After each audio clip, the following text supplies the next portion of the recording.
How are you? Hope you're good.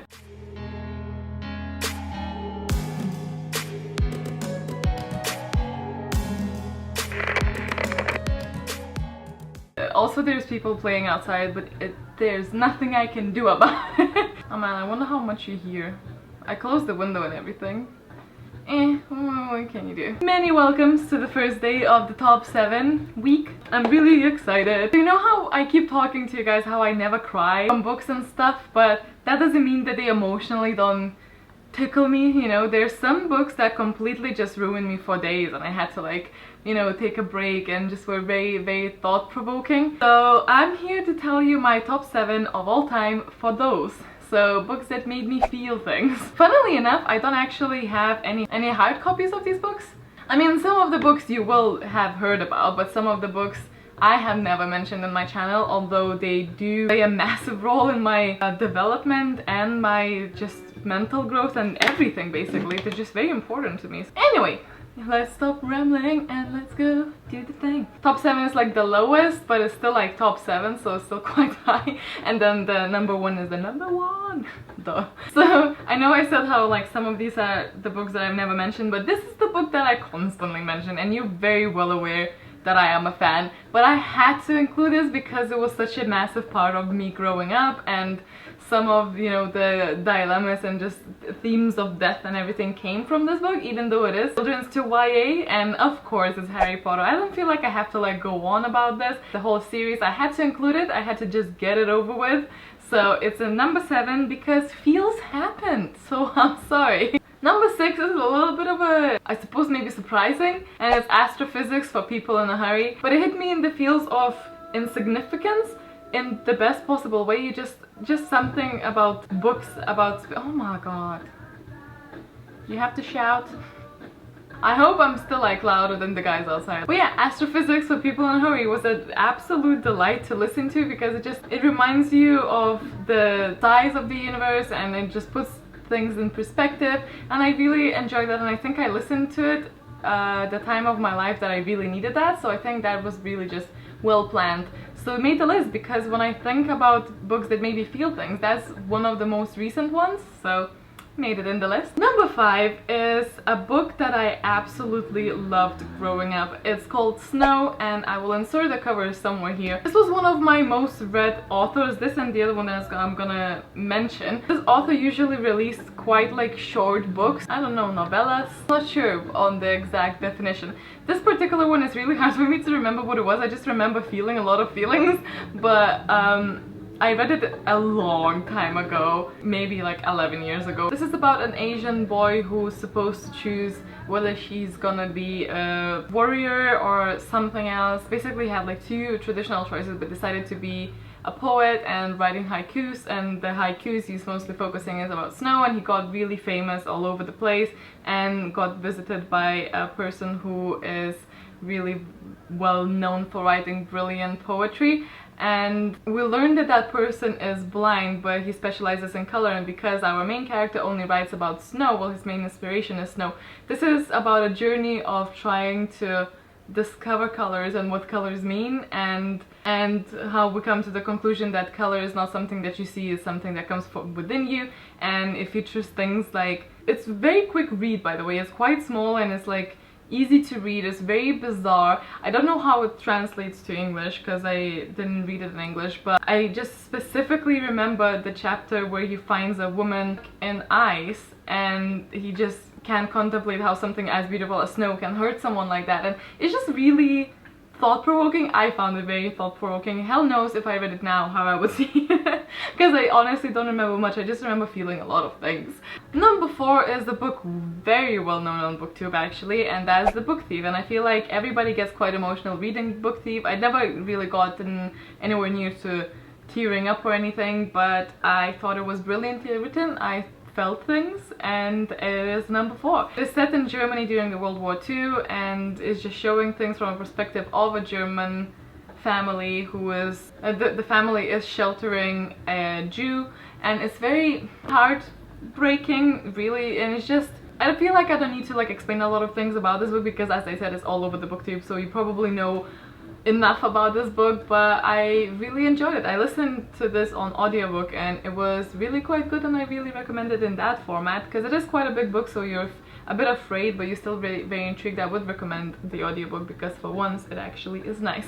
With audiobooks I'm very picky, so I feel like if I'm okay with an audiobook, most people probably will be okay with that one as well. Number 3 is the book that I still think about from time to time, and I think I'm gonna order it in English and read it in English and see how that goes, because I haven't read this in English because I read this again like 10 or 9 years ago, something like that, maybe more actually, I don't know. And it's called Novecento, and I'm not exactly sure if that's how it's called and how you pronounce it, but that's how it was pronounced when I was reading it, and I don't know.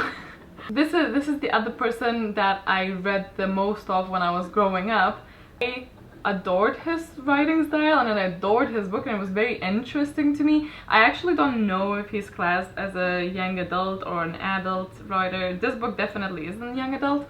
Not that it has something shocking in it, not at all, it's not a young adult, I don't think, but I think it was so thought-provoking again, and I think that what generates feelings in me is not necessarily sad feelings, it's just like, you know, being like, whoa. Those sort of feelings, and those are my favorite kind. Novecento is about a jazz musician who's very famous, the best jazz musician in the world, but not everybody knows about him because his whole life he lived in a ship. He was found in a ship, he was left in a ship, and he never ever stepped outside of the ship. And it was, it was about music, and it was about life and beauty, and it's music touching upon other people, and I honestly can't remember what it even was, but I remember myself. This was one of the very rare times of me sitting, because it's a very short book, it's like 96 pages or something like that, and I always was a slow reader, and I couldn't put this down. It was one of those books that even when I went to the bathroom, I took it with me, like I walked with the book in mind. I was like, I just couldn't put it down, and I read it in one sitting, and I know it's 96 pages for most people, it's just like so, but like I don't do that. I get distracted quite easily, I get tired, and I don't want to push myself, but I could not put that down, and I just remember feeling so many things, and I read it again once I finished it. Like I finished it and I was like, again. I just have so many positive memories for this book. And number 2 is my most recent read in this list, and it is called In Order to Live, and it's a story from a North Korean who escapes from North Korea.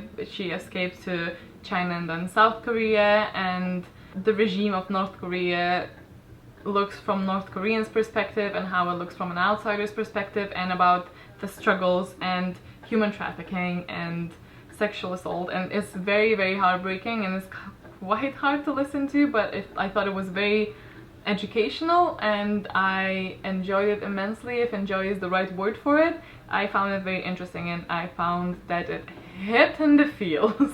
Now my number 1 book, and this will forever stay number 1 in regards to the feels, and it will probably forever stay in at least top 10 of my books read ever.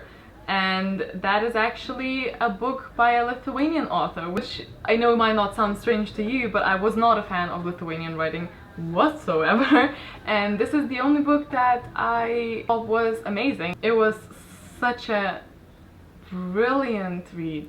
This translates to The Forest of the Gods, and this book is so... I don't even know how to explain it to you, but I'll try my best.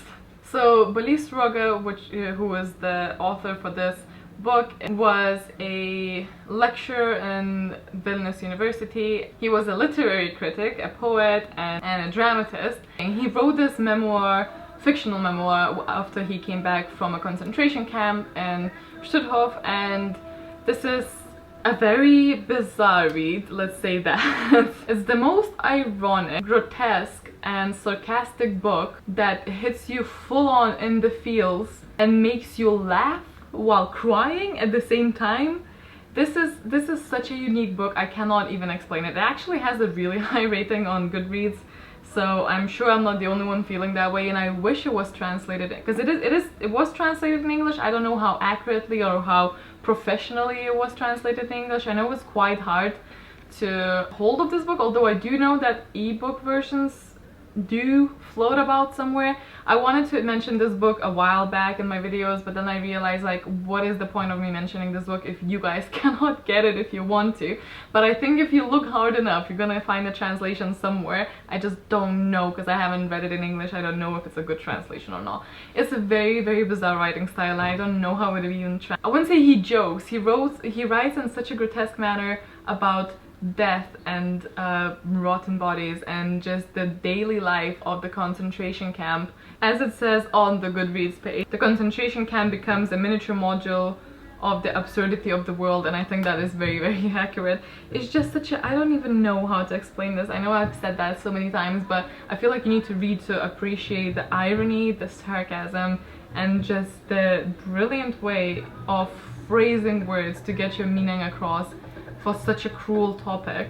Not sacrificing the horrors of it, but also not traumatizing you and making you laugh at things that you would never ever laugh at.